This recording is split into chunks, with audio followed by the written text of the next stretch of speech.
आज के इस वीडियो में मैं आपको बताने वाला हूँ रुक कॉर्न एंड गेम। मतलब कि रुक कॉर्न में कौन-कौन सी इंपॉर्टेंट पोजीशन होती है जिसका आपको ध्यान रखना होता है। जैसे कि हम लोग कवर करेंगे लुसेना पोजीशन, फिलिडोर पोजीशन और पैसिव नाइट पॉन डिफेंस और इसके अलावा कुछ थ्योरेटिकल पोजीशन जिसमें हमको ये ध्यान रखना होता है कि हमको रुक कॉर्न एंड गेम में कैसे खेल रहे हैं। तो उसकी कुछ टेक्निक्स। नमस्ते दोस्तों, मेरा नाम है कुणाल व्यास, मैं एक इंटरनेशनल चेस कोच हूँ।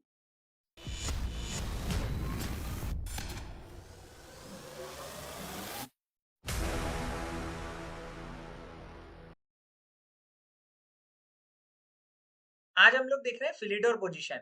ये रुक एंड गेम की पोजीशन होती है गाइस। और फिलिडोर और लुसेना दो ही पोजीशन इंपॉर्टेंट होती है रुक एंड गेम के अंदर। सबसे ज्यादा बेसिक लेवल पे तो यही सबसे ज्यादा इंपॉर्टेंट होती है।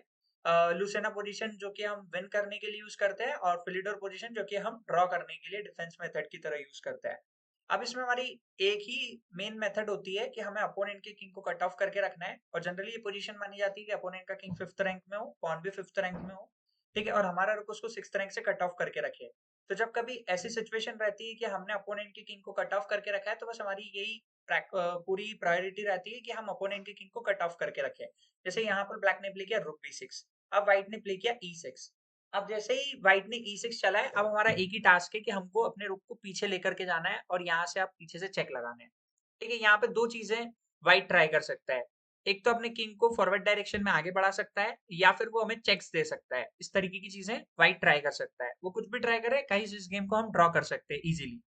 देखिए, रुक ए8 चेक, किंग ई7, रुक ए7, किंग ई8, रुक ए8, किंग ई7, रुक ए7, किंग ई8, रुक ए8, किंग ई7। इस तरीके से ये तो ड्रॉ हो जाएगी। या फिर रुक ए7 पे, किंग ई8 पे अगर वाइट किंग डी6 आता है तो रुक डी1 चेक। अब गाइस हम पीछे से चेक लगाएंगे, तब तक चेक लगाते रहेंगे जब तक हम लगा सकते हैं। जैसे फॉर एग्जांपल किंग ई5, रुक ई1 चेक, किंग एफ6, रुक एफ1 चेक, ठीक है, किंग जी5। तो फिर से हमने पॉन पे अटैक लगा के रख लिया। अब पॉन को डिफेंस करना पड़ेगा। ठीक है, तो पॉन को जैसे डिफेंस करता है फिर से चेक, फिर किंग इधर जाता है तो फिर से चेक, पॉन को फिर डिफेंस करना है, फिर से चेक। तो इस तरीके से ये गेम हम लोग ड्रॉ कर लेते हैं, ये पोजीशन हम लोग ड्रॉ कर देते हैं। ये थी गाइस फिलिडोर पोजीशन। अब गाइस ये है लुसेना पोजीशन। लुसेना पोजीशन में क्या होता है कि हमारा जो किंग होता है वो बिल्कुल प्रमोशन स्क्वायर पे होता है और हमारी जो पॉन होती है वो 7th रैंक में होती है। ठीक है, इसमें हमको बिल्डिंग अ ब्रिज टेक्निक का यूज करना पड़ता है और वो ब्रिज बनता है 4th रैंक से। ठीक है, सबसे पहले अपोनेंट का किंग हमको कट ऑफ करना पड़ता है। तो अगर वो C7 पे हो तो सी फाइल में हो तो हमको उसको चेक देके हटाना पड़ेगा। उसके बाद हम लोग प्ले करेंगे रुक C4। ठीक है, इजिएस्ट वे होता है विन करने का। रुक F2, किंग D7, रुक D2 चेक, किंग E6, रुक E2 चेक, किंग D6, रुक D2 चेक, किंग E5, रुक E2 चेक एंड रुक E4। इसको बोलते हैं बिल्डिंग अ ब्रिज। अब यहाँ पे हमने एक ब्रिज बना लिया है जिसमें अब ये पॉन को कोई रोक नहीं सकता है।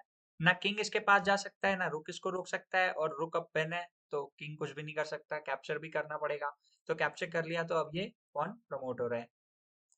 तो ये जो ट्रिक है ये हम लुसेना पोजीशन में यूज करते हैं, और इस ट्रिक के बिना इस पोजीशन को विन करना इम्पॉसिबल है। मतलब कि ब्रिज बनाना ही पड़ता है, बिना ब्रिज के हम नहीं जीत पाते, इस पोजीशन को विन नहीं कर पाते हैं। ये पोजीशन है पैसिव पॉन मेथड डिफेंस की। पैसिव पॉन मेथड डिफेंस की क्या मतलब है कि देखो, जब भी अपोनेंट के पास में नाइट या रुक पॉन होती है, ठीक है, विन करने के लिए, तो उसमें हम लोग जो फिलिडोर पोजीशन रहती है वो ना बनाए, बिल्कुल 8th रैंक से अपने रुक को 8th रैंक में रख करके हम लोग डिफेंस कर लेते हैं। जैसे यहाँ पर ब्लैक ने खेला रुक G8, व्हाइट ने खेला किंग B5, हम लोगों ने खेला रुक H8, ब्लैक ने खेला किंग व्हाइट ने खेला किंग A6, हमने खेला रुक G8, अपोनेंट ने खेला रुक B7 चेक। अब हमें कुछ नहीं करना है, हमें बस किंग A8 खेलना है और किंग B8 खेलना है। बस हमारा ये दो टास्क बचे। अब उसके अलावा कुछ नहीं कर सकता है व्हाइट। व्हाइट इस पोजीशन को विन करने के लिए पूरा कंप्लीटली डिनाई कर रहा है कि अब नहीं कर सकता। ठीक है, रुक A7, किंग B8, रुक B7, किंग A8, रुक A7। यहाँ पे ये पॉन पुश कर भी देता है तो कोई प्रॉब्लम नहीं है। So for example pawn push किया, लाइक मैंने यहाँ पे रुक H8 खेला। अब यहाँ पे जैसे अपोनेंट ने पॉन पुश किया B7, देन रुक H6 चेक।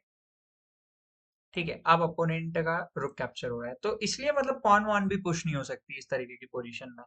तो ये पोजीशन ड्रॉ हो जाती है गाइस रुक एंड गेम में। अब गाइस ये बीच में से एक पोजीशन है जिसमें बिल्डिंग अ ब्रिज हमको अगेन बनाना है, और देखिए ये बिल्डिंग अ ब्रिज टेक्निक हमको यूज करनी पड़ती है रुक पॉन एंड गेम को विन करने के लिए मोस्ट ऑफ द टाइम। ठीक है, किंग d6, रुक d2 चेक, किंग e5, रुक e2, रुक e4, एंड गाइस अब हम ये गेम को विन कर लेंगे। चलिए अब हम लोग देख रहे हैं एक लास्ट पोजीशन जिसमें ब्लैक का रुक जो है वो कंप्लीटली इस जगह पर है, लाइक B2 फाइल, B2 पे, B2 स्क्वायर पे। सो ब्लैक ने खेला रुक H2, और वैसे तो हमको क्या करना होता है कि ये वाली फाइल को ब्लॉक करना होता है, राइट, हमने पहले भी देखा, लेकिन यहाँ पे हमारे पास एक डायरेक्ट मेथड अवेलेबल है, रुक C2 चेक, रुक into C2, king into C2, और ये गाइस ये वाली पोजीशन भी ड्रॉ होती है किंग पॉन एंड गेम में, हमने पहले ही देखा है। Thank you for watching this video. अगर आपको वीडियो अच्छा लगा तो please like share and subscribe जरूर करें।